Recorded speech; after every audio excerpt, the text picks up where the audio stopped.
La noche es perfecta para pensar cómo queremos vivir el día que amanece. Por eso, Walter Rotella te invita a compartir una charla con escritores que nos cuentan sobre sus textos y métodos de creación.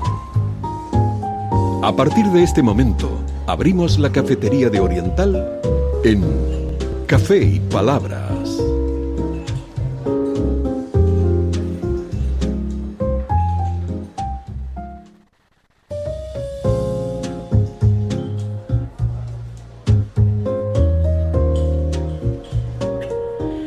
Bienvenidos.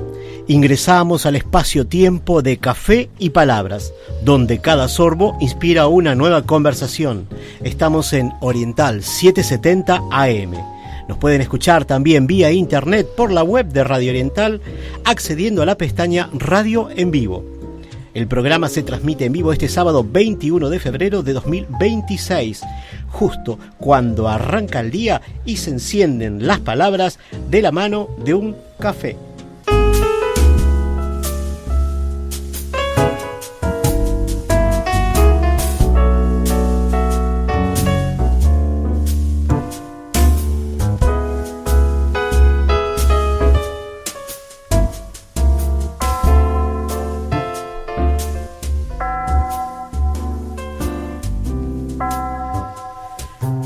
La grabación del programa Café y Palabras se sube a los sitios de iVoox, Spotify, Amazon Music, TuneIn y a YouTube. Agradecemos la colaboración de Oscar Romero, que nos acompaña en los controles de la radio, haciendo que todo fluya como el aroma del café de una taza recién servida.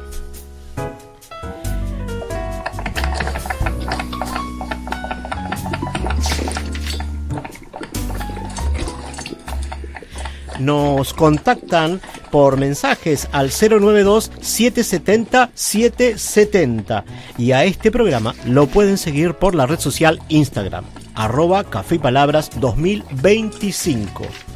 Toda la información y enlaces para acceder a las plataformas lo compartimos en nuestro blog de Café y Palabras, cuya dirección es cafeypalabras2025.blogspot.com. Esto es Café y Palabras, en la noche de Oriental. Quien les habla, Walter Rotella, tiene el agrado de invitarlos a conocer nuestra propuesta para este 2026.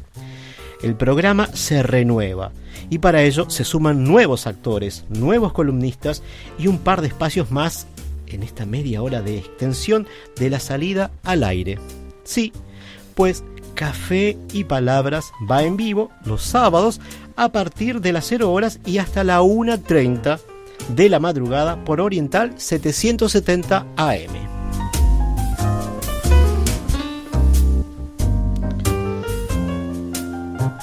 Las columnas que ya conocía nuestra audiencia son Microlecturas de Virginia y Alejandro, a cargo de la profesora y escritora Virginia Gutiérrez Lecomte y el escritor Alejandro Porley, que se comparte el segundo sábado de cada mes. Hay libros que son semilla, es la columna de la profesora Dinora López Soler, que va cada tercer sábado de mes, y la tendremos justamente hoy, en un momento más.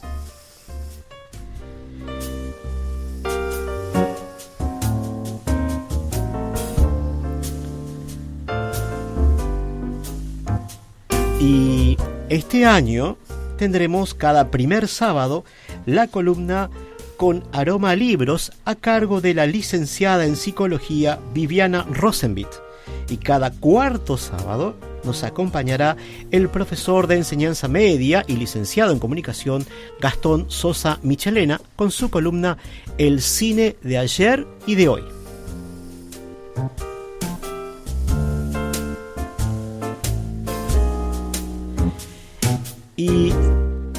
Y se sumarán a estas columnas el espacio que llamaremos La Voz del Autor, para compartir las voces de los escritores y poetas leyendo sus textos.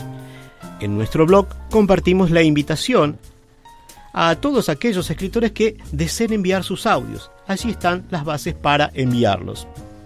Y además nos acompañará una vez más, al mes, la periodista, escritora y poeta María del Carmen Barcia, de Aiguá, departamento de Maldonado, Uruguay, con algo de información y avisos de actividades vinculadas a escritores, como presentación de libros, encuentro de escritores y cosas vinculadas con la escritura y los libros.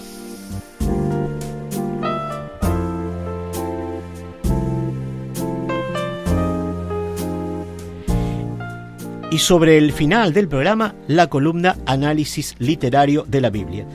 Como elemento central de nuestro Café y Palabras, la entrevista, que puede ser con un escritor o persona vinculada a la escritura, como un editor, un gestor cultural, o como tuvimos antes, en 2025, un investigador.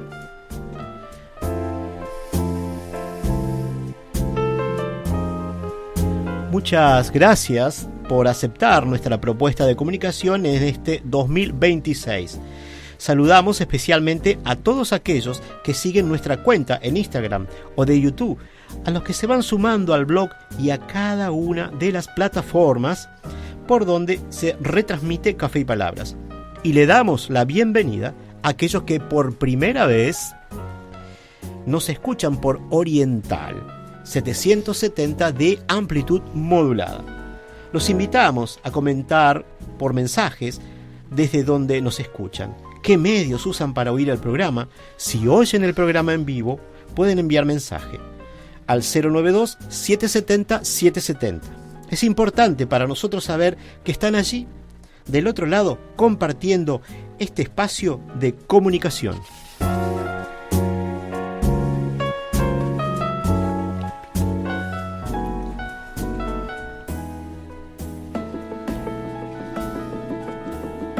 Hay libros que son semilla, porque hay libros que germinan en nuestros corazones. Cuando terminamos de leerlos, siguen viviendo dentro de nosotros. Soy Dinora López Soler y te invito a conocer la literatura infantil y juvenil nacional y extranjera, aquí, en Café y Palabras.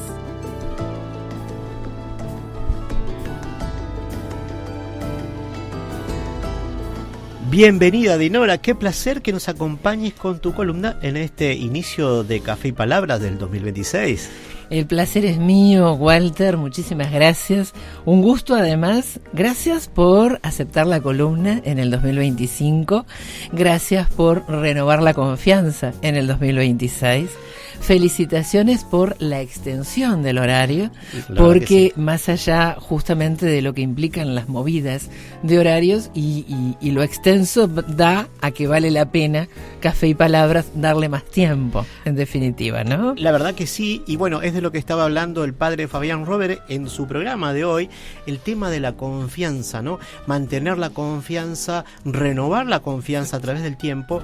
Y bueno, yo me quedé pensando, me quedé colgado de las palabras de él, ese tema, me quedé mucho pensando en eso, es decir, el tema de la confianza, ¿no? Y pensaba justamente en eso. El programa se inició con mi persona, tranquilo, solo, y se fue sumando gente. Hoy creo que somos 6, más o menos, lo estuve nombrando recién, y entonces yo agradezco esa confianza de ustedes, la confianza a los escritores por participar, por acceder, así que bueno, bienvenida nuevamente. Y además porque la confianza es vínculo y es sostén, ¿no? Y en estos tiempos se necesitan de esas sinergias, ¿no? Exacto. Así que, y qué mejor que a través de la palabra, ¿no? A través de la palabra. Eso es fundamental. Exacto. Bueno, nosotros cerramos el 2025 con la temática de la Navidad en la literatura infantil nacional. Y ya que retomamos en febrero, vamos a hablar de la temática del carnaval en la literatura infantil nacional. Así que yo traje 3 títulos para conversar contigo, con la audiencia, para contarles cómo el carnaval ha sido abordado en esta literatura infantil. Y cómo ha cambiado y cuál es el último libro reciente que salió en el 2025 vinculado a la temática. Por un lado tenemos un libro de Fernando González que está ilustrado por Sebastián Santana y que es ¿qué es una murga, mamá? Ajá. Esa pregunta, ¿qué es una murga, papá?, ¿no? Es cambiada aquí porque claro. es una murga, mamá. ¿Sí? Y lo interesante de la propuesta, además, que fue financiada por premios del MEC, con la editorial Medio y Medio, y que esta simple pregunta, que surge además como una actividad de investigación en el aula, ¿sí? Y ahí también está lo interesante de que está planteado en la literatura nacional, cómo el aula, el centro educativo, aparece en más de un autor, en más de una obra, como el lugar de confianza también, ¿no? Ajá. El lugar de vínculo, el lugar de encuentro, el lugar de construcción de conocimiento, pero además también el lugar de confianza, ¿no? Y bueno, desde esa pregunta, ¿no?, hay una banda de niños en este libro que se ponen a investigar, Claro. ¿sí? Y a partir de allí es el acompañarlos en la lectura con esa investigación, ¿sí? Ahora, de esa investigación van pasando por diferentes, justamente, lugares y personajes de nuestro carnaval, ¿sí? Y lo interesante de la propuesta del libro es también que tiene hacia el final, cuando finaliza la ficción, diríamos, ¿no? Ajá. Hay toda una sección que apuesta no precisamente a la ficción, sino que apuesta a, luego del epílogo, a aclarar a través de retomar cada capítulo datos concretos, exposición de información para cada uno de esos capítulos. Por ejemplo, capítulo 1, nada sucede por casualidad. Aquí se habla de las distintas categorías del carnaval, de algunos de los grupos que participan en él, de personajes y personalidades, y de los viejos tablados de barrio. Así que se hace una reseña informativa, claro, vinculada con esos elementos que se desarrollaron en cada capítulo. Entonces la lectura sigue. Exacto, sigue para seguir investigando. Exacto, ahí va. Qué bien. Y a su vez es un libro que cuenta con bibliografía, que no es menor. No, ¿sí? no. Porque lo que hace este libro es ensamblar ficción con información.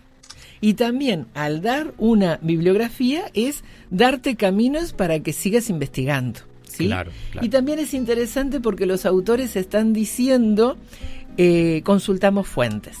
Claro. Más allá de las fuentes testimoniales, ¿no? Claro. Entonces, me parece que en este febrero, ¿no?, recordar y tener presente qué es una murga, mamá, es una forma de acercarnos a nuestro carnaval, no solo en relación a una categoría como la murga, claro, sino a todas las demás. Claro, claro. Ese es uno de los títulos. El otro título es La llamada del rey Candombe. La llamada del rey Candombe, de Eduardo Roland y de Augusto Iuzzi, como el subtítulo lo indica, historia de una tradición afro-uruguaya. Está bien interesante que es un libro álbum, ¿sí? Un libro álbum además con doble página, con el fondo de las ilustraciones en negro, ¿sí?, y con el colorido de lo que es justamente el candombe, ¿sí? Y lo que hace es llevarnos desde el inicio. Y eso me parece bien interesante porque tiene que ver con el origen afro. Todo comenzó en África hace mucho, mucho tiempo, en la época en que el reino de España colonizaba el Nuevo Mundo, es decir, el continente que luego se llamó América.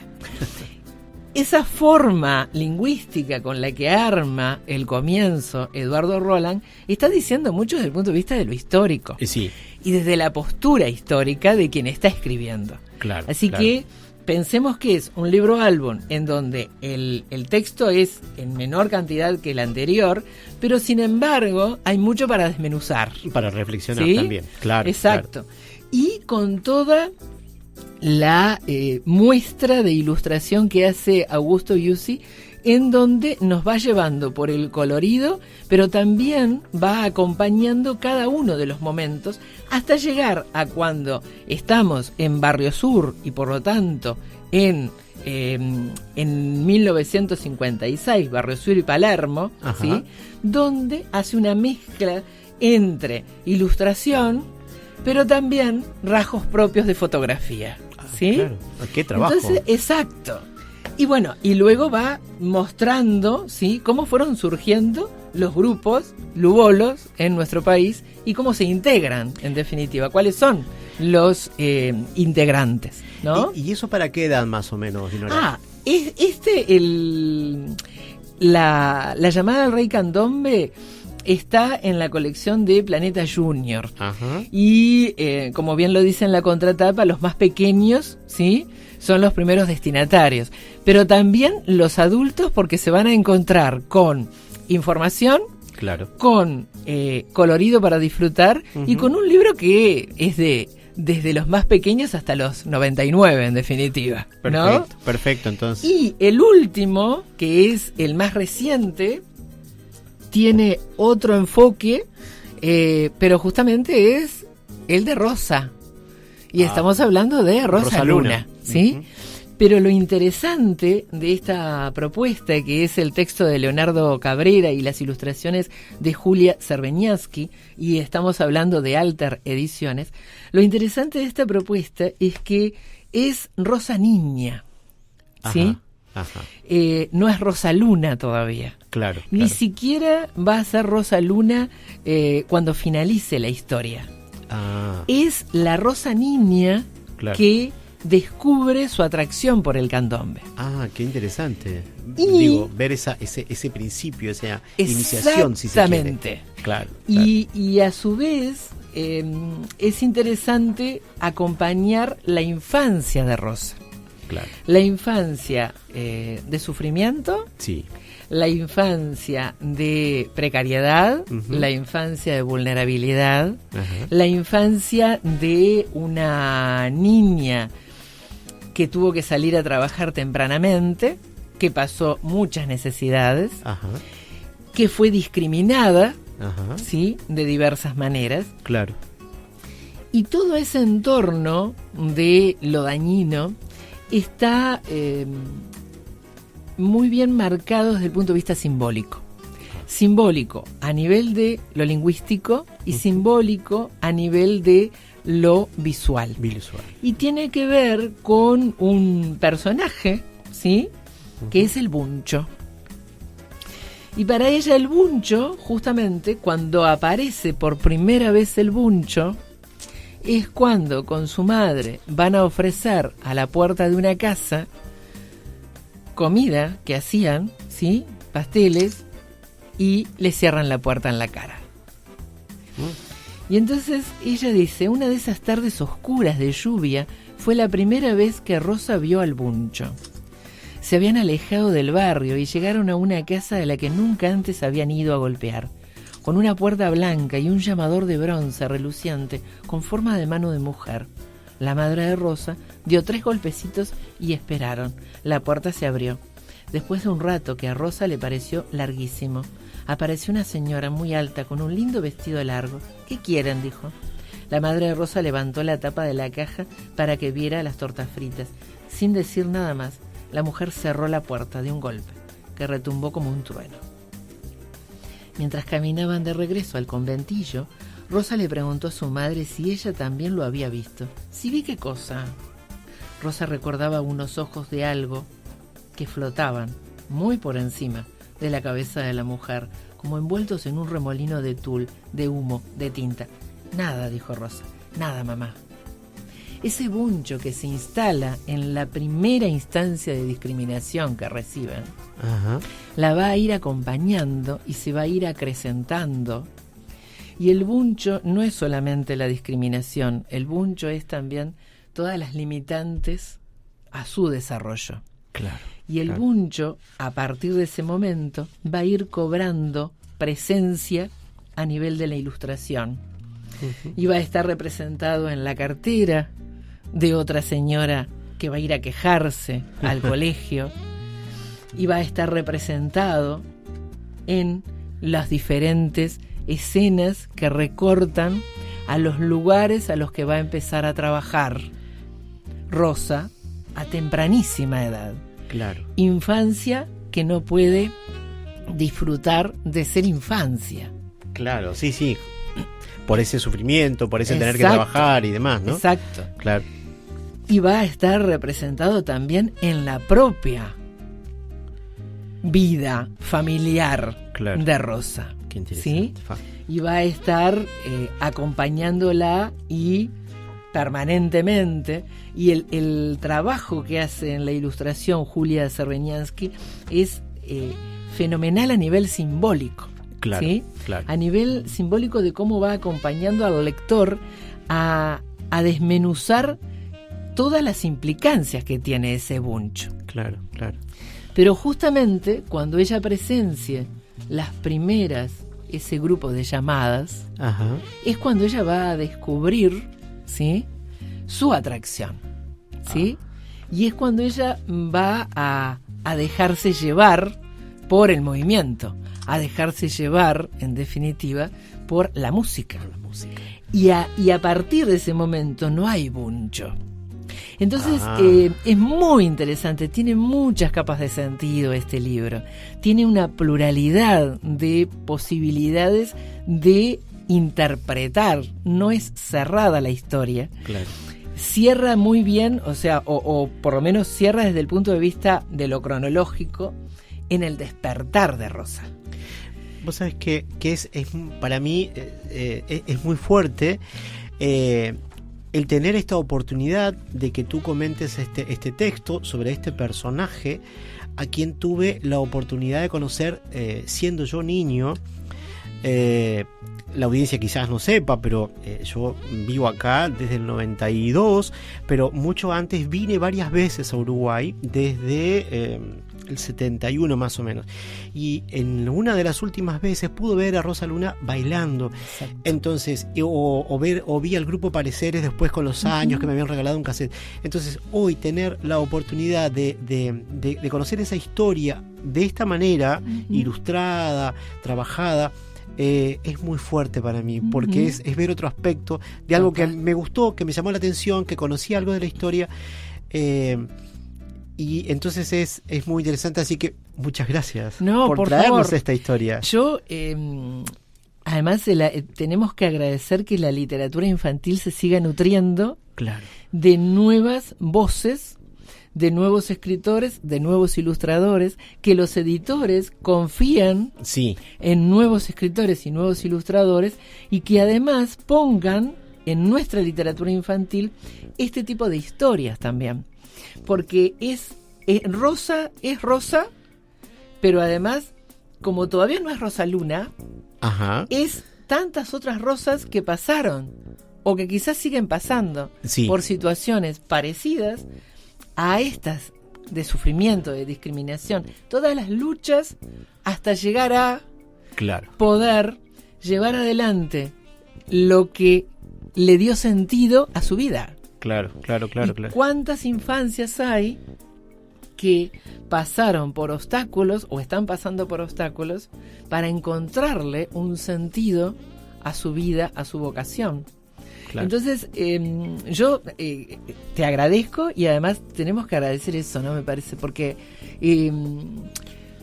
este tipo de infancias también forman parte Sí, de nuestra sociedad. sí, Y sí, es muy bueno que estén reflejadas claro. con sentido estético, Sí, ¿sí? sí. Artístico. Sí, pero con reflexión. Exacto. Que nos permite reflexionar sobre Exacto. una realidad que vivimos. Es decir, y bueno, yo siempre suelo decir y pregunto a los escritores, a los entrevistados, es decir, ¿cuál es la importancia del escribir, ¿no? Si es reflejar esa realidad o es simplemente divertirnos un rato.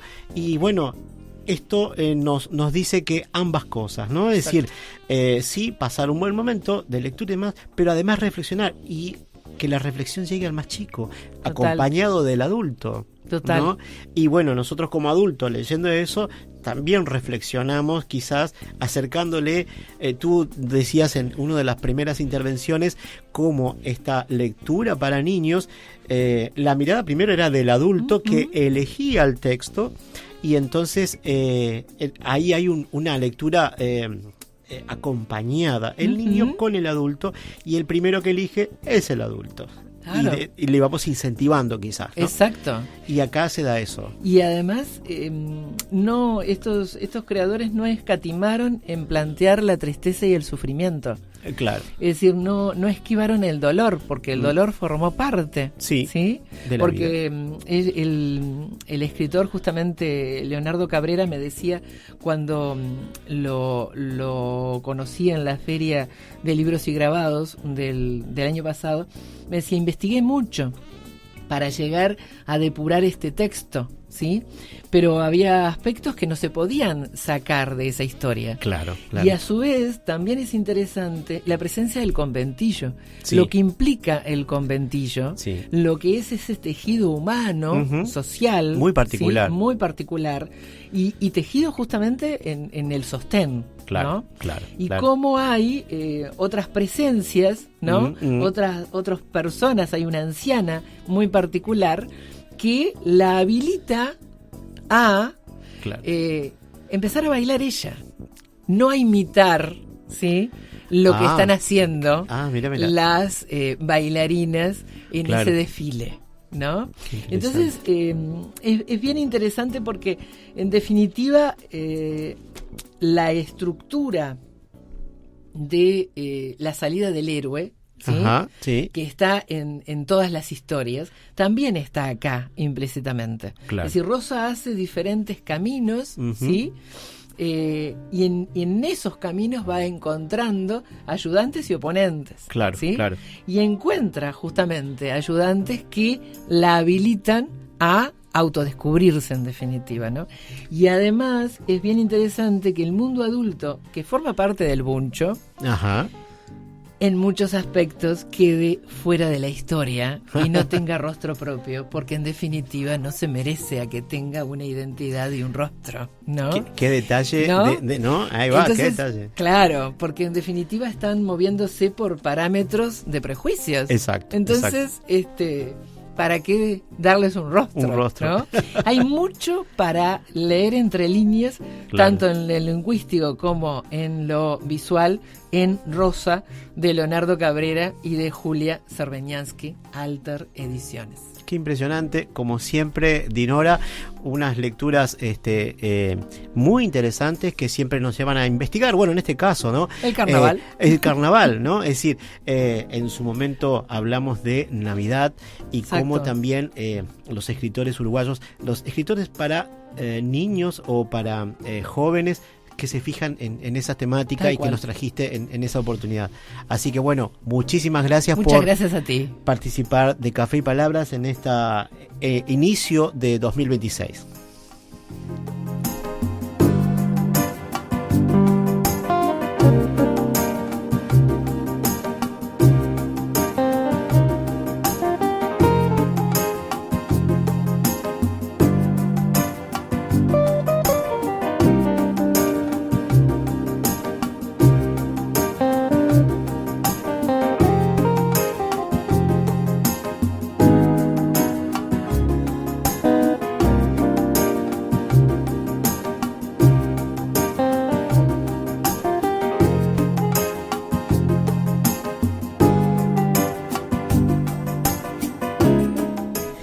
Y ahora pasamos a nuestra parte de la entrevista. Hoy recibimos en Café y Palabras al escritor argentino Luis Benítez. Él nació en Buenos Aires el 10 de noviembre de 1956. Creo que ya lo tenemos por allí. Él es miembro de la Academia Iberoamericana de Poesía, capítulo de Nueva York, Estados Unidos, con sede en la Universidad de Columbia. También es miembro de la Sociedad Mundial de Poesía, de Poetas del Mundo, Grecia, y del Consejo Asesor de Prensa de Poesía de la India. Ha recibido el título de compañero de poesía de la asociación La Puerta de los Poetas, con sede en la Universidad de la Sorbona, París, Francia. Es miembro de la Sociedad de Escritores y Escritoras de la República Argentina. También podemos decir que ha recibido numerosos premios por su obra literaria, entre ellos el primer Premio Internacional de Poesía La Puerta de los Poetas, París 1991, la mención de honor del Concurso Municipal de Literatura, Poesía Buenos Aires 1991, el segundo Premio Bienal de la Poesía Argentina, Buenos Aires 1992, el primer Premio Joven Literatura Poesía de la Fundación Amalia Lacroze de Fortabat, Buenos Aires 1996. Además, el primer premio del Concurso Internacional de Ficción Montevideo 1996. El primer premio de poesía Tuscolorum de Sicilia, Italia, 1996. El tercer premio Eduardo Mallea de Narrativa, Buenos Aires, periodo 1995-1997. Y el primer premio de novela Letras de Oro, Buenos Aires, 2003.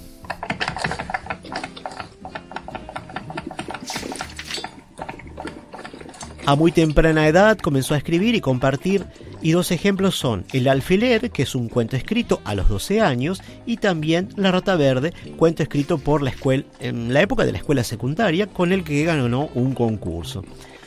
Como poeta pertenece a la generación de 1980, que es un grupo que se propuso dejar atrás la herencia de escritores como César Vallejo y Pablo Neruda, en búsqueda de una renovación que se enfocaría en aprender del legado anglosajón, entre otros. Algunos títulos de sus libros publicados podemos citar, por ejemplo, Los Poemarios, Poemas de la Tierra y la Memoria, y Guerras, Epitafios y Conversaciones.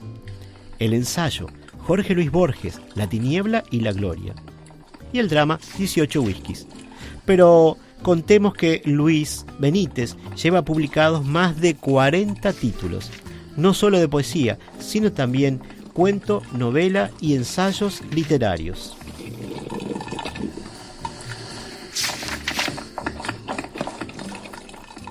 Creo que ya lo tenemos por allí. Bienvenido, Luis, a Café y Palabras.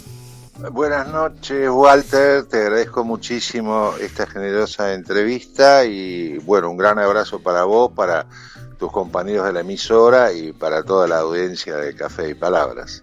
Bueno, muchísimas gracias por esperar, no solo hoy, sino todo este tiempo, ya que íbamos a empezar un poco antes el programa, y bueno, pero hoy estamos acá y yo te agradezco. Me encanta lo que leí en el libro Las Palabras y los Días, en la sección bajo el título Algunas digresiones sobre la poesía y mi poesía. Allí mencionas algo sobre el por qué escribes. ¿Puedes comentarnos entonces justamente eso? ¿Por qué escribes? Bueno, en mi caso se trata de una necesidad prácticamente fisiológica, es decir, que yo necesito escribir para vivir, es parte de mi vida. Para mí es como respirar. No podría concebirme a mí mismo si no escribiera. Claro. No solo como expresión de mi suceder individual, sino intentando encontrar una voz propia que a la vez, de alguna manera, también exprese lo colectivo, ¿verdad? En resumidas cuentas, de eso se trata, por eso escribo. Perfecto. Eso es muy interesante. Y la poesía está hecha con palabras y no con ideas. Stephanie Mallarmé lo comentas en el mismo segmento del libro Las Palabras y los Días. La frase de Stephen Mallarmé, la poesía se hace con palabras y no con ideas, hace hincapié en que en el desarrollo de producción del texto literario, que conforma eso que conocemos como poesía, es por demás importante el signo, el sonido, la disposición del signo, más que la idea que se desea comunicar. ¿Qué nos puedes comentar hoy respecto de esa idea sobre la poesía? Sí, yo coincido con Stephen Mallarmé, pero personalmente creo que además de eso, la poesía nos tiene algunas trampas, entre comillas, en el sentido de que en realidad el único tema de la poesía es ella misma. Lo que nosotros queremos en un momento que es el tema de un poema de amor, un poema social, un poema metafísico. En realidad son excusas que tiene coartada la poesía para hablar de ella misma. Qué interesante. Es lo que esas palabras de las que habla Mallarmé contienen. Dirás que utilizamos todos los poetas, ¿verdad? Claro. Qué interesante, porque uno no lo piensa, uno que no está, que no escribe poesía, que no está, tiene una idea un poco distinta. Entonces me gustó mucho eso que fui leyendo y por eso te pedía que nos aclares, porque es una visión muy interesante y para mí novedosa, que no debe ser, pero por eso me interesa mucho. Me interesó mucho preguntar sobre ese concepto. Entonces, ¿por qué son importantes las lecturas de obras de otros poetas? ¿Simplemente por conocer o porque en esas lecturas hay algún tipo de apropiación de cierta esencialidad, de cierto modo de concebir la escritura de la poesía? La poesía surge a partir de disparadores, que pueden ser libros de otros autores, una frase dicha al pasar en la calle, una escena que vos ves en el transporte público, una escena de una película o de una serie de televisión. Es algo que nos sorprende, genera una sensación indefinida. Y yo a eso lo llamo el fantasma. Y no está hecho de palabras todavía. Mira. Es como un boceto a mano muy alzada. Te estoy hablando de un procedimiento mío. Claro. ¿Verdad? Por ahí distintos autores pueden tener distintas opiniones. Después eso va adquiriendo de a poco un discurso. Ahí es donde comienzan a aparecer las palabras. En mi caso, lo que suele venir primero es el comienzo o el final de lo que va a ser en algún momento un poema si todo va bien. Raramente el desarrollo. Claro. Pero es como un punto de partida. Eso que mencionás vos en tu pregunta, en mi caso particular, esto es muy subjetivo, insisto con ese punto, ¿no? Es lo que me pasa a mí. Claro. Que eso es lo que puedo hablar con alguna propiedad. Actúa como un disparador, pero un disparador puede ser cualquier cosa. Esta misma conversación que estamos teniendo vos y yo ahora puede ser el disparador de algo. Claro. Después veremos en qué termina. Si hay alguna felicidad acompañando el proceso, se transforma en un poema, y si no, se transforma en otra cosa. Ajá. ¿Hay alguna posibilidad de que tú nos puedas leer un texto como para ilustrar eso que estamos hablando? No sé si tienes algo a mano. Sí. Mira, tomo acá al azar. Les voy a leer un poema incluido en una antología que publicó un sello de Nueva York hace unos meses. Es una antología bilingüe en castellano e inglés, se llama The Whole Life, la vida entera. Que reúne una selección realizada por la editorial de mis 11 poemarios publicados hasta la fecha. Y el poema que voy a leerles se titula Esta mañana escribí 2 poemas. Esta mañana escribí 2 poemas. No me pregunto ya por el sentido que tiene o no tiene este oficio oscuro. Simplemente es otra manera posible de estar vivo. Me pregunto por el origen de esas 2 cosas que ahora están sobre la mesa, no exactamente hechas de papel y de pigmentos, por los hombres que lo han dicho mejor y hoy están muertos, por los hilos de guerras y de paces que entre las palabras han corrido. Me pregunto por los nombres y el semblante del que en otra parte del globo ha dejado sobre su mesa otras 2 cosas iguales y que duda también de mi existencia. Me pregunto por los miles de días y de noches que han debido transcurrir para que hiciéramos esto, por los cientos de personas que han donado los versos. Me pregunto por qué, hace un rato, se ha modificado 2 veces este mundo. Brillante, brillante. Muchas gracias. Qué placer. La verdad que leyendo los textos tuyos, lo que pude ir leyendo, me encontré con una forma distinta de ver, sentir y hacer poesía. Y eso me gustó encontrar otras miradas, otra forma de pararse al momento de producir un texto literario. Ahí yo tenía, digamos, como 2 visiones en base a los poetas que he entrevistado el año pasado, este año y desde el 2020 hasta acá. Antes con el podcast Página en Blanco, y había 2 visiones.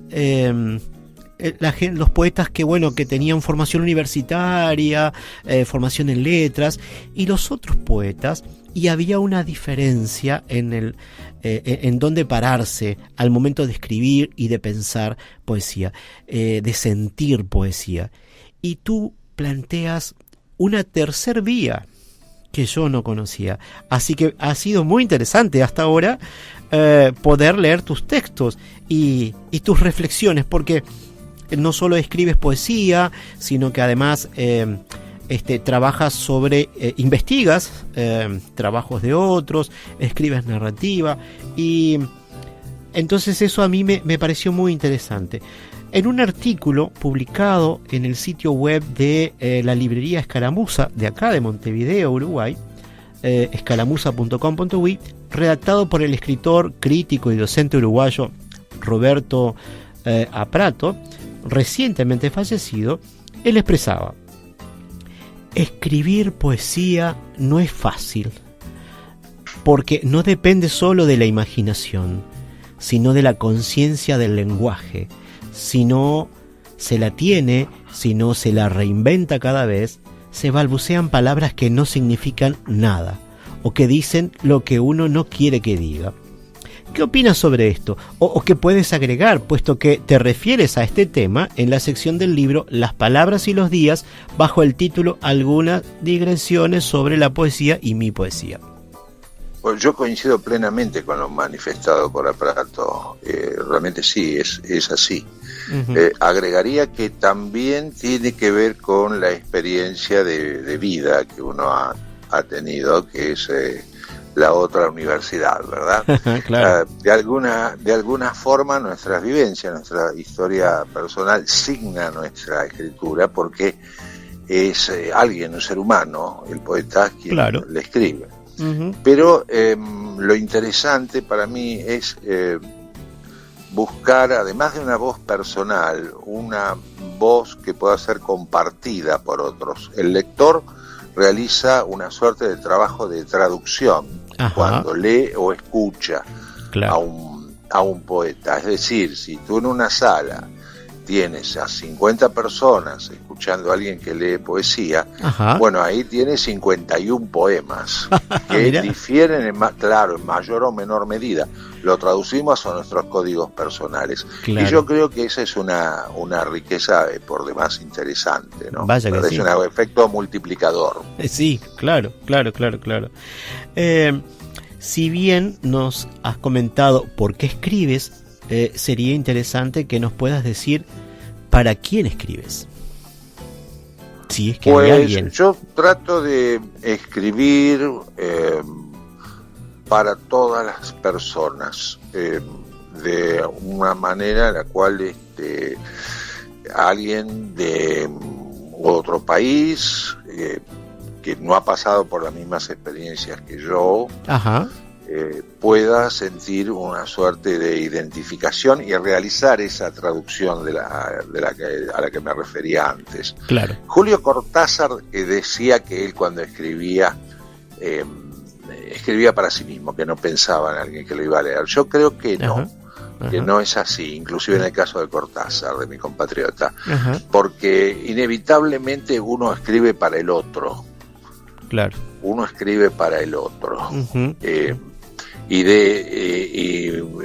Si bien, bueno, la primera versión puede ser algo donde estamos más encerrados en nosotros mismos, en lo que nos sucede, en lo que apreciamos, en ese intercambio entre el mundo, el universo interno y el externo. Ajá. Invariablemente cuando corregimos, y generalmente corregimos varias veces antes de decir el poema está terminado, cada vez más interviene el otro. Claro. Claro, qué interesante esa apreciación que haces, porque yo te decía, en estos años he tenido esa oportunidad de entrevistar a distintos poetas y algunos dicen que, bueno, lo largan, la musa inspiradora viene y no lo tocan más. Otros dicen que pueden retocar ese texto primero muchísimas veces y quizás a veces ni publicarlo nunca, por siempre estar mirando, observando y demás. Y son distintas miradas de este mismo proceso que es la escritura. Y eso a mí me parece muy interesante, me parece muy rico, y por eso vuelvo siempre sobre esas temáticas, porque es un poco lo que intento hacer con el programa Café y Palabras, buscar esas miradas, esas posturas, esto que nos lleva a escribir. El ser humano es un ser vivo que tiene esa capacidad, ¿no?, de escribir, de pensar, de que no tienen quizás otros seres, y entonces somos privilegiados en ese sentido, pero también hay mucha diversidad al momento de ese proceso. No se da en todos de la misma forma, y por eso a mí me parece muy interesante abordar siempre este tema. Me gustaría si puedes deleitarnos con algún otro texto que quieras compartir. Oh, sí, cómo no. Perfecto. Bueno, te voy a leer uno que se llama Alta Costura. Ajá, bien. No hay profesión peor que la de los diseñadores de moda. Esos que dictaminan convencidos si para esta prolongada temporada el largo de los versos debe llegar hasta la rodilla o bajar hasta los tobillos.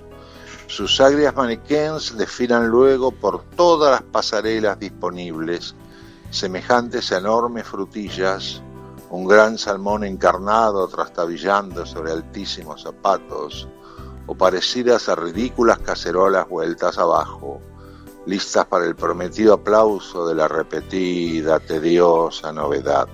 Si el cómo debe estar medio desnudo, si corresponde que se vea el qué.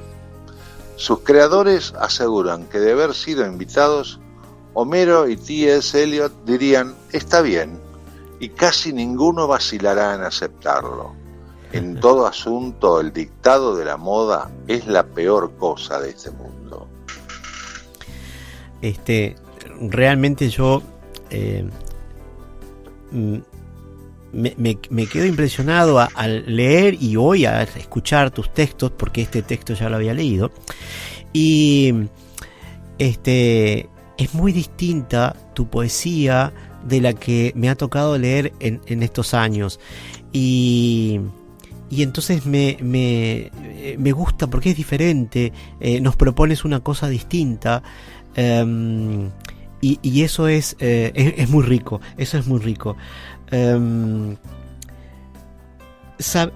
Solemos querer conocer, te decía en este programa, cómo es el proceso creativo de los escritores.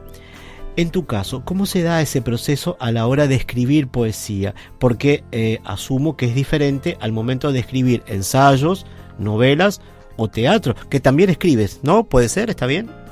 Sí. Bueno, son como distintas sintonías de una radio, ¿no? Ajá. En algunas hay música clásica, en otras hay reggaetón, en otras hay otros ritmos. En un comienzo, cuando surge eso que te decía antes, ¿no? El fantasma, esa sensación, uno todavía no sabe muy bien si va para poemas, si es el arranque de una novela, si es un cuento, si es una obra de teatro, un ensayo. Qué interesante eso, ¿eh? Sí, surge, es una cosa sin forma, por eso yo la llamo el fantasma. El fantasma. El proceso después continúa, como te adelanté anteriormente, cuando la cosa ya empieza a encarnar en palabras. Claro, ¿verdad? claro. Lo que te decía, me aparece el comienzo, hay una cierta hilación. Claro. El comienzo o el final, raramente el desarrollo. Entonces hay como una primera versión que yo la llamo el monstruo. Todavía no es la cosa definitiva. Después viene todo el trabajo de lija fina, buscar, esta expresión es más correcta, más cercana a lo que inicialmente quería decir. De todas formas, siempre hay una pérdida desde la potencia de esa sensación primera, desde el fantasma hasta lo que queda en el papel. Nunca es exactamente lo que queríamos decir. Por eso digo siempre que todo poema es en definitiva un fracaso. Qué bien. Porque la poesía, que es el más difícil de los géneros literarios, trata de decir lo inefable, paradójicamente a través de palabras, que es su instrumento, de lo que dispone de la palabra y de su particular combinación, para aludir a algo que está más allá de las palabras. Es un fracaso, pero cuanto más cercano a los límites del lenguaje, más acertado será el poema. Es lo que nos sucede cuando leemos un poema, no importa si se trata de un lector cultivado o de lo que se llama un lector salvaje, que no es un término peyorativo, simplemente indica que no es alguien acostumbrado a leer poesía. No importa, si el poema es un poema logrado, es muy posible que lo toque, que se produzca ese impulso de traducción a sus propios términos por parte del lector. Yo te puedo contar una breve anécdota, algo que me sucedió hace años. En 2006 se publicó en Caracas, Venezuela, uno de mis poemarios llamado La tarde del elefante y otros poemas. Y el editor me dijo que, él quería que me mandó ejemplares y me dijo, fíjese a ver si se puede hacer una presentación en Buenos Aires. Entonces hablé con un amigo periodista, que es un sujeto muy original, y me dijo, ya que hablas mucho de animales en el libro, vamos a presentarlos en un zoológico. Me pareció muy original la idea. Y él, un tipo con muy buenas relaciones, consiguió que lo presentásemos en el zoológico de La Plata, no en el de Buenos Aires. La Plata, que queda a unos cuantos kilómetros de aquí de la ciudad de Buenos Aires, es un zoológico precioso. Y fuimos hasta La Plata con él y los presentadores. El director del zoológico estaba encantado con nosotros, un caballero realmente muy gentil, muy bondadoso con nosotros, y anunciaron por altavoces que se iba a presentar un libro de poesía. Era un domingo por la tarde, un día de sol, estaba lleno de familias, de gente, con los chicos que iban a ver los leones, los lobos, los búfalos. Y tuvimos unas 100 personas reunidas en el lugar, que escucharon en silencio de misa todo lo que teníamos para decir. Leí varios poemas, gente que es la que más me interesa a mí, es el lector salvaje, gente que se acercaba tal vez en muchos casos por primera vez para ver qué era eso de la poesía. Y después fue muy enriquecedor para mí poder hablar con algunas de esas personas que estaban, ya te digo, eran familias, personas que estaban paseando, que fueron sorprendidas por el anuncio de que se presenta un libro de poesía, que en un zoológico, es un hecho inusual. Y las cosas que ellos me decían eran muy acertadas, ¿no? Ahí tenés el ejemplo de personas que de pronto por ahí no leyeron nunca un poema, un libro de poemas, pero los poemas lo tocaron. Creo que el mejor elogio que le puede hacer un poeta es ese. Claro. Qué interesante, qué bueno que hayas podido compartirnos esa anécdota tan ilustrativa, y qué bueno que se den esas instancias, ¿no? De poder presentar un libro de esa manera. A mí siempre me pareció interesante que hay otras formas a veces de presentar un libro. Yo siempre quise dejar mis textos en una peluquería, en un lugar dejado así para que alguien lo agarre y lo lea, ¿no? Es decir, nunca lo hice, pero en algún momento hice un solo ejemplo así, lo dejé así porque me parecía que era... a mí lo que me interesa es que se lea, pero digo, en otros contextos, no en ese de la presentación del libro, ¿no? Que el autor y demás, sino más simple, ¿no? Que sea más intuitivo, que uno va, agarra, lo lee o no y lo deja, ¿no? Eso me parece interesante. Sí, está bueno en realidad que el libro circule por todos los ámbitos, o sea, que lo lean tanto los especialistas de la Facultad de Filosofía y Letras como las personas que están paseando por el zoológico, por ejemplo. Porque uno escribe para todo el mundo, en realidad. No escribe solo para el especialista. Está bien el especialista, tiene un conocimiento teórico que le permite analizar un texto de determinada manera, etcétera.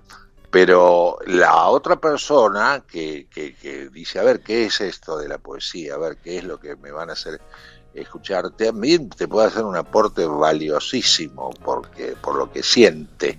Nosotros los poetas lo que hacemos es disponer de un instrumento, que es la palabra, pero para decir cosas que sienten los demás. Claro. Pero que no lo expresan así, por ahí lo expresan con música, lo expresan con escultura, lo expresan en una conversación con un amigo, en un pensamiento para sí mismos. Pero la identificación con los textos y la traducción se produce porque el poema es algo compartido. Un poema es siempre algo social, nunca es exclusivamente subjetivo. Es tan subjetivo como social. Ahí va.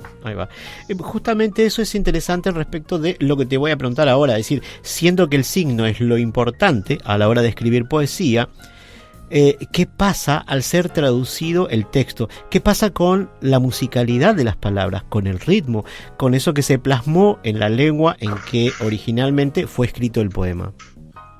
Tú que tienes realmente muy muy interesante. Yo tuve la suerte de poder ser publicado en otros países en las lenguas propias de esas naciones, ¿no? En Estados Unidos, en Francia, en Inglaterra, en Italia, Rumania, Suecia.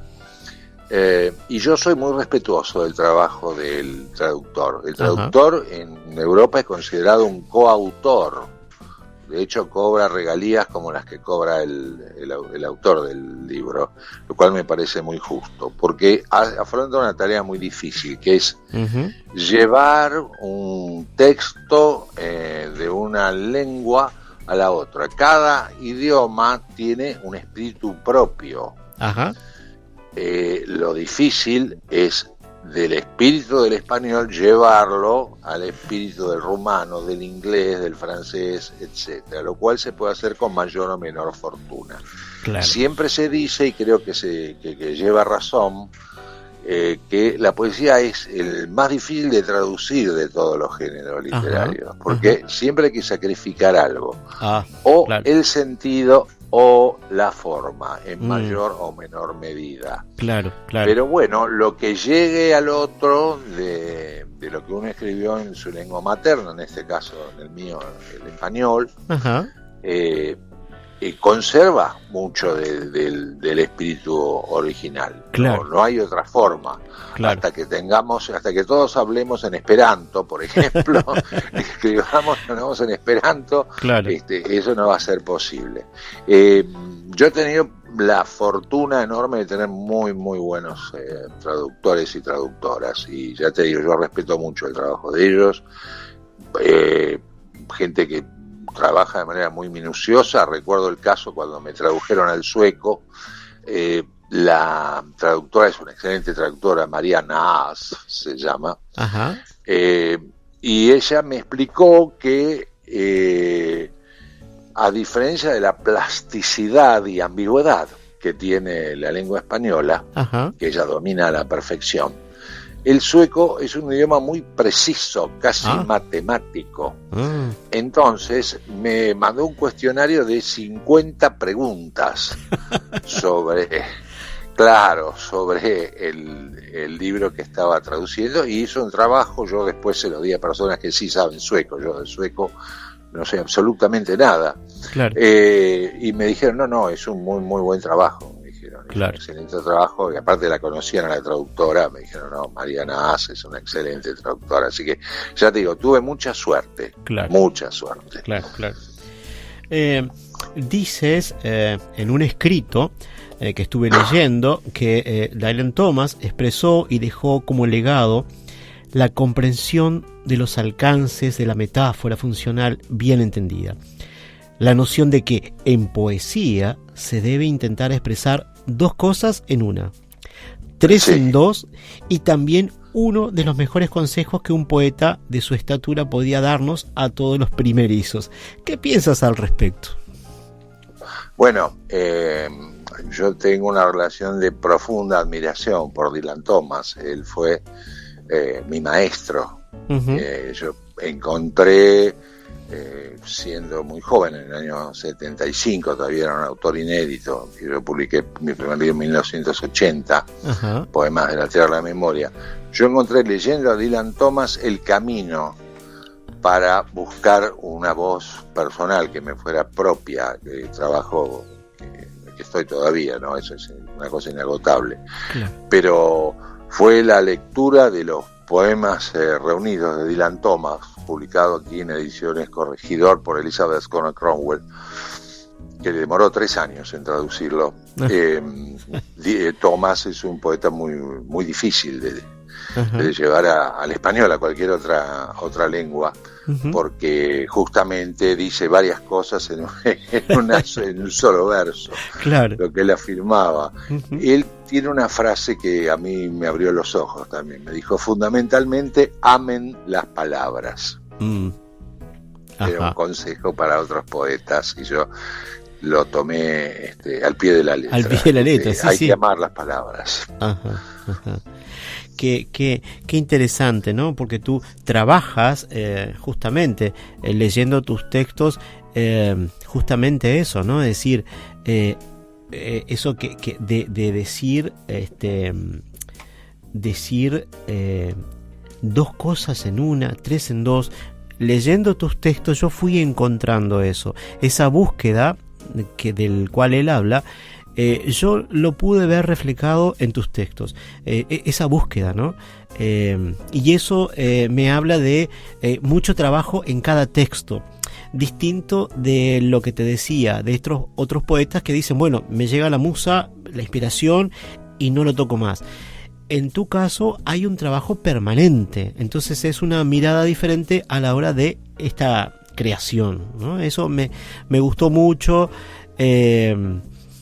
Implica mucho trabajo, y hay también otras cosas más implícitas en esa mirada. El poema de Hierro es el título de uno de los textos que conforman el libro Las palabras y los días. Y sí, tras leerlo, me planteo si allí prevalece la idea de que es el signo lo que debe importar, y no tanto la idea que irá tomando forma con el conjunto de los textos. Pues creo que en ese texto hay una idea que se desea comunicar, el de que el texto lleve a pensar al ser humano, que la poesía sea instrumento para despertar. ¿O esa es solo una idea que los lectores aficionados buscamos un sentido, un significado, decodificar algo que entre tantos signos insignificantes? ¿Qué opinas al respecto? Bueno, mira, hay una cuestión neurológica ahí interviniendo. Uh-huh. El cerebro no soporta la idea de la falta de significado. Invariablemente busca significado en todo, y si no lo encuentra le otorga uno claro, a su parecer. Eso funciona así, eso es una cosa muy loca. Bueno, es lo que originó, por ejemplo, los mitos de la antigüedad, cuando no existía la ciencia, por lo menos como la conocemos nosotros ahora. Uh-huh. Surgieron los mitos para poder explicarse el mundo, el sentido de ser, Claro. ¿Quién soy? ¿Dónde estoy? ¿Qué es el universo? ¿A dónde va todo esto? Claro. Entonces se produce ese fenómeno repetidamente. Uh-huh. Buscamos sentidos en todas las cosas, pues no soportamos la idea de que no lo tenga. Claro. En el caso puntual del poema de Hierro que tú citas, uh-huh. Hay un concepto, desde luego, siempre hay conceptos en lo que escribimos, porque las palabras expresan conceptos, ideas, claro. Emociones, una cosa completa. Pero en algunos poemas está más presente lo conceptual que lo lírico en sí mismo, o lo que tiene que ver con el encanto que tiene el sonido de las palabras en sí. Claro.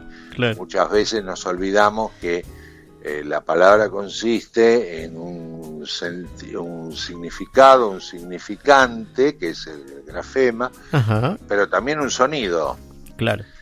Y que la poesía trabaja con sonidos. Claro. Lo que sucede es que la mayoría de los poetas han perdido una costumbre muy sabia del pasado, que era leer en voz alta lo que escriben. Porque claro. Ahí es cuando vos lo escuchás como si fuese una partitura. Y ese sonido es tan importante como el significante y el significado. Son tres elementos lo que tiene una palabra. Claro. Por eso muchas veces, en aras del concepto de expresar algo que uno siente, se olvida que además de ese sentido que le queremos dar, está la forma, y en eso interviene el sonido que produce eso al ser pronunciado o al ser leído, porque cuando leemos también estamos escuchando sonidos internamente, ¿verdad? Claro. Que a mí eso me gusta mucho, me pareció muy interesante, porque aunque haya una diferencia abismal con lo que te voy a decir, yo muchas veces cuando concibo este programa, creo, cuando voy armando el guión, voy pensando en todos esos sonidos, en el silencio, en la voz, en cuando alguien lee el texto, en esa música que se escucha de fondo. Y yo lo pienso como cuando tú te expones a escuchar música clásica y escuchas cada instrumento tiene su momento, la voz del ser humano, ese cello, ese violín, todo entra en un momento perfecto, digamos, ¿no?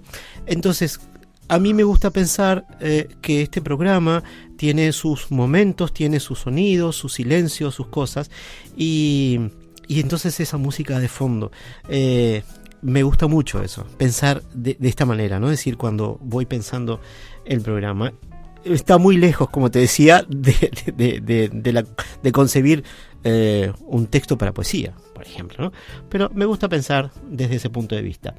Hay algo que me gustaría, para ir cerrando de a poquito, todavía tenemos tiempo, vamos hasta 1:30, así que tenemos tiempo, pero hay algo que no quiero dejar de preguntarte, porque viene ahora nomás.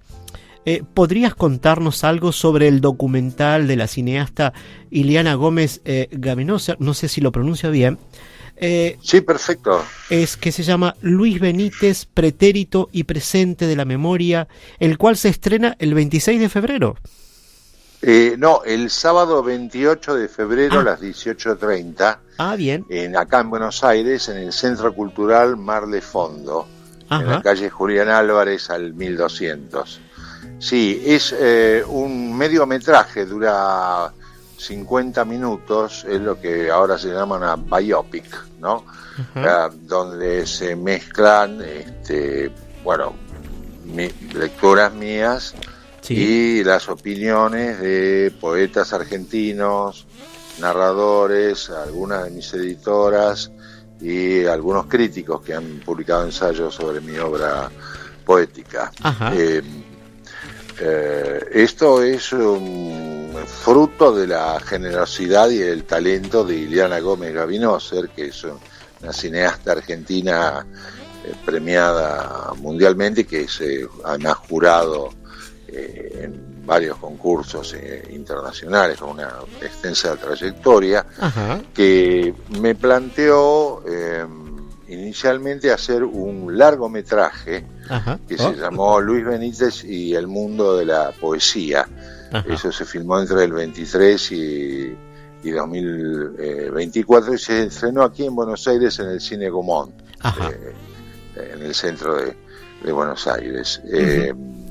Para nuestra sorpresa, a sala llena. Qué porque bien. dijimos, bueno, es una obra sobre un poeta argentino, pero bueno, la cosa funciona muy bien. Bueno, insisto, bueno. Gracias al talento de la directora, dura, y aparte es un largometraje de casi 2 horas de duración. Claro. Este otro que acabas tú de nombrar, que próximamente se estrena en este Centro Cultural de Buenos Aires, es un mediometraje, dura 50 minutos. Ajá. Pero bueno, es un excelente trabajo, como todo lo que hace Iliana Gómez Gavinoser.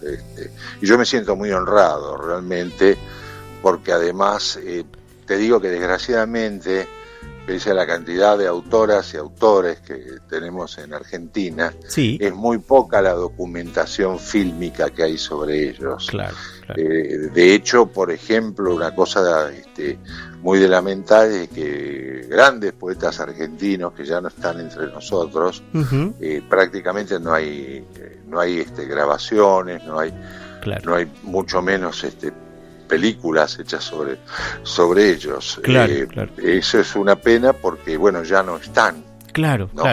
Ya no podemos registrar su imagen, ni su voz, sus opiniones, su sentir. Claro, justamente cuando en el 2020 pensé en hacer un podcast, lo primero que se me pasó por la cabeza fue eso, es decir, a mí me gusta leer a los escritores, me gusta leer sus textos, pero decía, ¿y qué hay de su voz?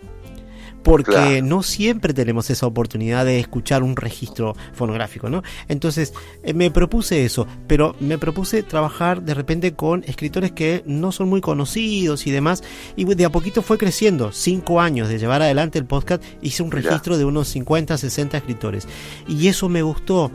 Tuve la oportunidad después de presentar ese proyecto acá a Radio Oriental, que fue aceptado, y hoy quiero continuar con eso, es decir, porque hoy sale en vivo, la gente lo está escuchando en su casa, de hecho lo están escuchando en Formosa, te lee un texto así, dice, buenas, soy Karina, dice, escuchándolo desde la ciudad de Formosa, capital desde Argentina.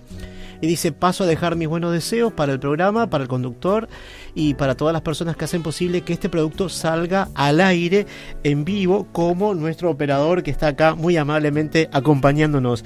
Y es cierto, la voz de ustedes, del escritor, de los escritores, hoy queda grabado, y eso a mí me parece interesante, me gusta. No, es maravilloso el archivo que tú tienes allí, porque eso es una documentación invalorable, ¿viste? Que después pasa el tiempo y sucede lo que te acabo de decir, no hay ningún registro, ¿no? Claro. Es fantástico que tengas un archivo como ese, te felicito, Walter, que es una excelente idea.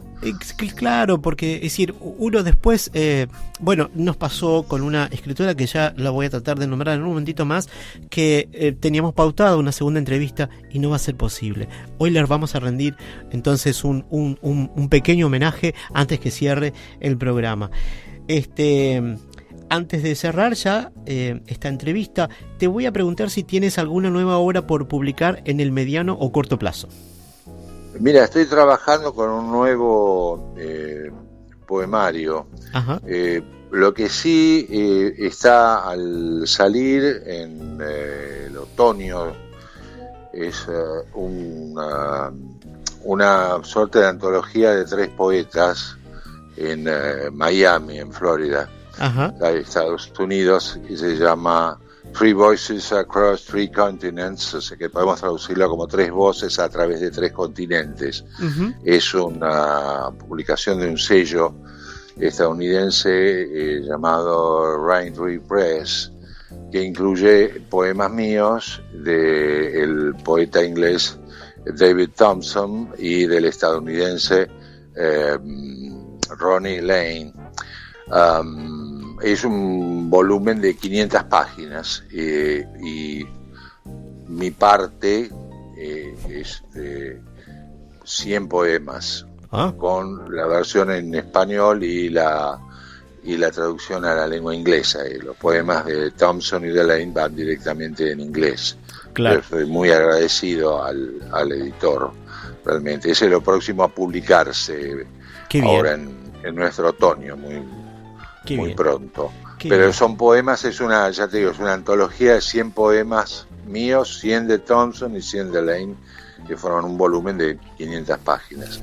En lo particular, yo estoy ahora escribiendo un nuevo poemario, está aún en elaboración. Bien. Es lo que estoy trabajando. Perfecto, qué bueno tener esas informaciones, esos datos, porque así vamos siguiendo tu obra, vamos más adelante, cuando ya estés sacando algo, probablemente podamos tener una entrevista nuevamente y poder conocer más sobre tu trabajo. Muy agradecido, Walter, desde ya por tu generosidad. Muchísimas gracias. Muchas gracias a ti por acceder a participar del programa, por acceder a esta modificación de la fecha. Y bueno, también tenemos que agradecer a quien nos hizo el contacto, Viviana Rosenbitz, así que bueno, le agradecemos mucho a ella que esté colaborando con nosotros. Magnífico, un gran saludo para mi querida amiga Viviana Rosenwitz, que además fue mi coeditora con Editorial Palabrava, que ella la codirige con Patricia Severín. De provincia de Santa Fe. Muchísimas gracias y hasta cualquier momento. Muchas gracias. Cómo no, Walter, buenas noches, muchísimas gracias.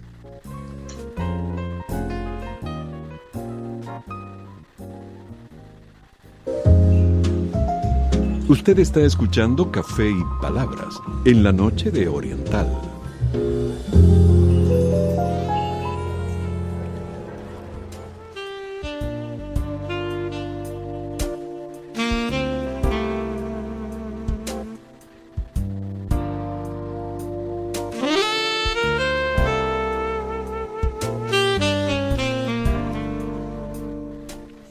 Nos complace iniciar hoy una nueva sección dentro de Café y Palabras, a la que llamaremos La Voz del Autor.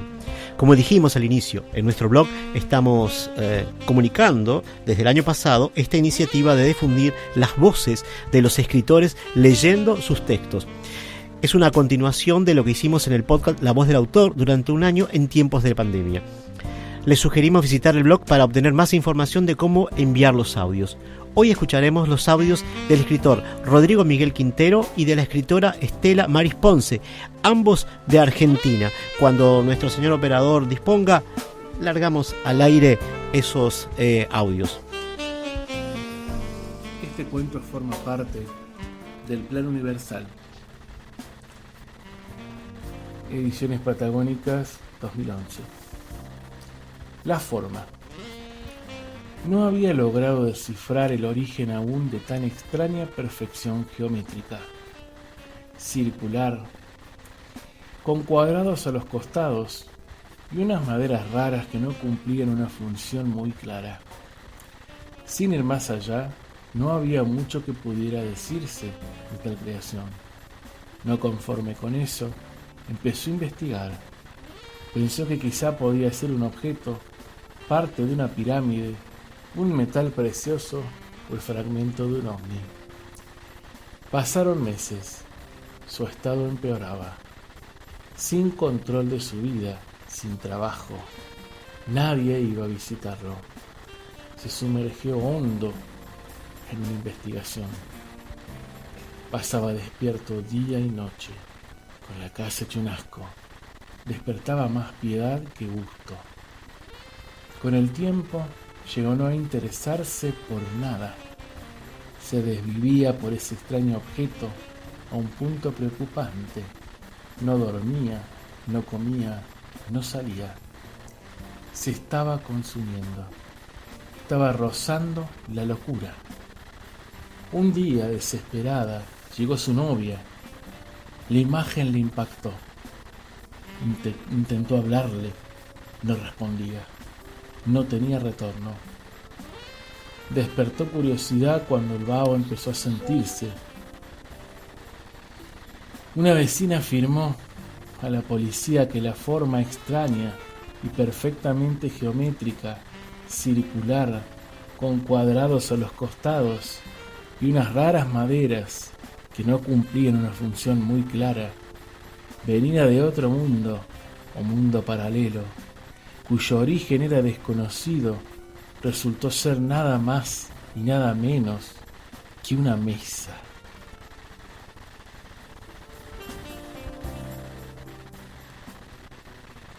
Microcuento infantil de mi libro Las travesuras de la gata Cleopatra, que puede bajarse en Amazon, Bajalibros, Kobo y muchas otras plataformas digitales. Ponen Las travesuras de la gata Cleopatra de Rodrigo Miguel Quintero y eligen la página para descargarlo. Muchas gracias por colaborar. Dice: La gata Cleopatra y el gato enojón. La gata Cleopatra vio al gato enojón y dijo: No me gusta que se enojen. A mí me gusta ser feliz. Me voy. Despacito, despacito, abrió la ventana y muy callada se escapó. Se tiró al pasto, sintiendo el viento que tanto le gustaba. En un campo con flores se tiró de panza, se acostó de espalda. Mirando el cielo muy feliz, se quedó dormida. El gato enojón la vio y se acostó con ella. No quiso despertarla. Cleopatra dormía entre las hojas, la abrazaban las flores y un rayito de sol le besaba la frente.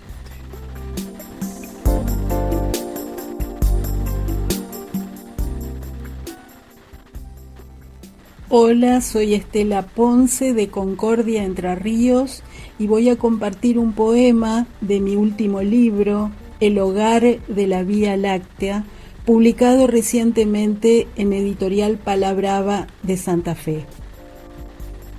Vía Láctea. Así, cada noche, los ojos en el cielo y la mirada que pide una señal. ¿Qué camino falta recorrer? Pregunto a las estrellas y voy entrando en las sombras para buscarme. Una vía láctea cercana asoma en recuerdos.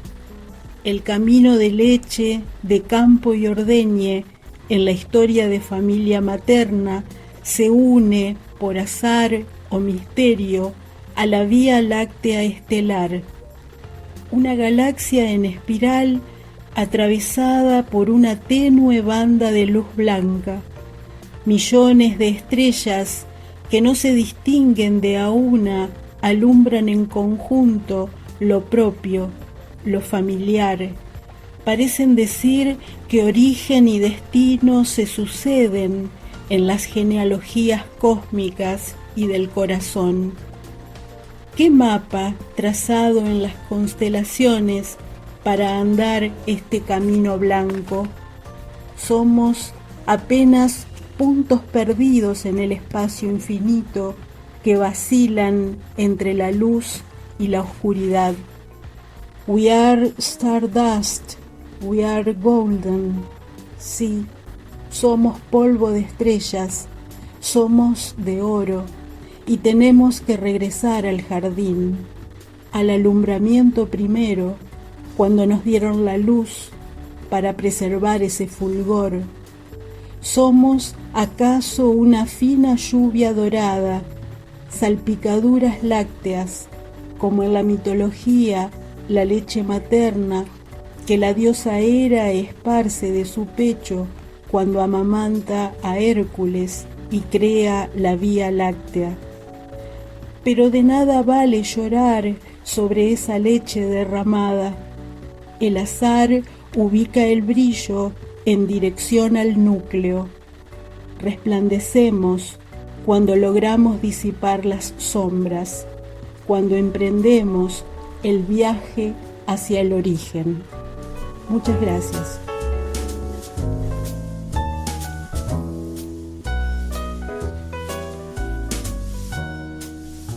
Finalizamos nuestro programa de hoy con la sección Análisis Literario de la Biblia, que será mucho más resumido porque llegamos con el tiempo justo. Hoy volveremos con esta columna que será breve, pero estará en la mayoría de los programas, quizás en todos ellos de permitirnos el tiempo de salida al aire. Hoy retomamos un poco el tema de las competencias del lector de la Biblia. En el programa 47 mencionamos brevemente que era necesario tener en cuenta la competencia del lector de la Biblia, que no era lo mismo dirigirse a los primeros cristianos que conocían las circunstancias de los hechos y costumbres cercanos en el tiempo a dirigirse a los lectores actuales, donde ese conocimiento se perdió o está muy lejos en el tiempo o espacio, muy lejos de las costumbres del lector y su contexto actual. Recordemos a modo de ejemplo uno de los textos usados en 2025, la interpretación de la Biblia en la Iglesia, producido por la Pontificia Comisión Bíblica durante los años 90 del siglo XX, y en su introducción se lee: la interpretación de los textos bíblicos continúa suscitando en nuestro tiempo un vivo interés y provoca importantes discusiones que han tomado en los últimos años dimensiones nuevas.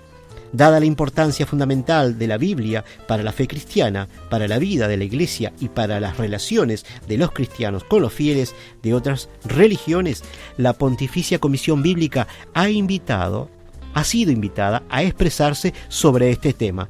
Esto se lee en la página 9 del citado texto.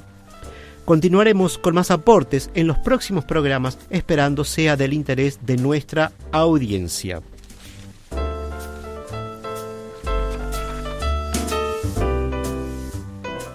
Hoy quisiera recordar en este programa a la escritora Raquel Martínez Silva, con quien compartimos el programa 26 de Café y Palabras el 2 de agosto de 2025, y teníamos pautada una segunda entrevista para hablar sobre su libro Todas somos la. Pero durante este periodo de espera para iniciar el segundo ciclo de Café y Palabras nos enteramos de su deceso, y por ello quisiera leer una sección de un texto suyo, Todas somos la. En Todas somos la, Raquel Martínez nos cuenta sobre la vida de una mujer llamada La, que es un poco la historia de la mujer a lo largo y ancho de la historia de la humanidad. La autora investigó e imaginó los contextos de mujeres de diversos paisajes históricos, sociales y geográficos. Tuvimos la oportunidad de hablar del libro y tuve el honor de recibir de obsequio un ejemplar de su libro y lo leí preparando para una entrevista durante este año. Pero como homenaje leeré una sección de uno de los capítulos del libro. Muy breve, muy breve. Somalia, siglo XXI, año 2011. La OMS calcula en 140 millones la cantidad de mujeres y niñas con algún tipo de mutilación genital en el mundo. En Somalia están mutiladas el 95% de las mujeres mayores de 14 años. Levántate, La. Fadaumi debe irse con su marido. Ya nos encontraremos con ellos en Mogadiscio. La se alza, confundida. Su mirada se dirige a la rodilla sangrante que acaba de golpear contra una piedra y acto seguido baja hasta sus pies. No están vendados, no le duelen. Esos pies que en nada se parecen a pasteles de arroz ni a flores de loto, esos pies descalzos, flacos, llenos de costras, de sangre coagulada y mugre del desierto, esos pies son sus pies y están enteros. Y pueden caminar, y pueden saltar, y pueden correr. Da pasitos rápidos, corre un trecho y vuelve saltando y cantando una canción.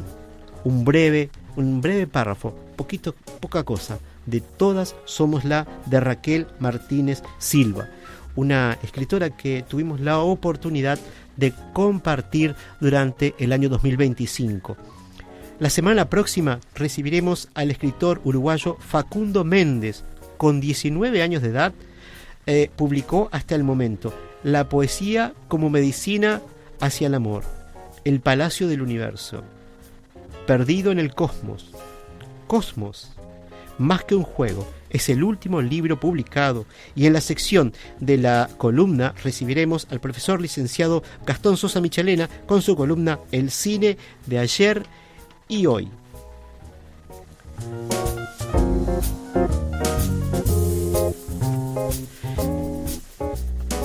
Pueden seguirnos en Instagram, @Café y Palabras 2025. Más información sobre el programa y los escritores invitados los brindamos en el blog de Café y Palabras, cafeypalabras2025.blogspot.com. Nos pueden escuchar y seguirnos también por iVoox, Spotify, Amazon Music, TuneIn y en YouTube, siempre a partir del lunes siguiente a la transmisión en vivo. Agradecemos la valiosa colaboración del señor Oscar Romero, que nos acompaña en los controles de la radio. Estamos en Oriental 770, amplitud modulada. Salimos al aire los sábados a las 0 horas, un poco después de iniciar el día, justo cuando termina el viernes y arrancan las palabras. Antes de terminar, simplemente leemos algo. Buenas noches, Walter y audiencia. Acá Seba de Abrir la Boca, escuchando el programa. Estoy volviendo de la floresta con su compañía. Saludos a Oscar y a Dinora. Lo mejor en este comienzo del 2026. Buenas noches, Walter y audiencia. Así que gracias, Sebastián. Gracias. Gracias también, Oscar.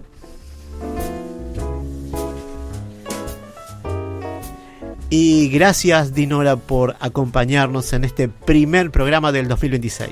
Un gusto, como siempre.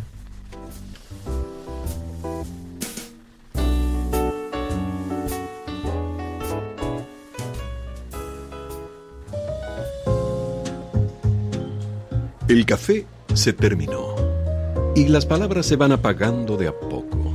Ahora es momento de preparar la cafetería para otro encuentro literario en Café y Palabras. Agradecemos su compañía y hasta el próximo programa. Radio Oriental 770 AM. Agropecuaria. Para decidir mejor todos los días.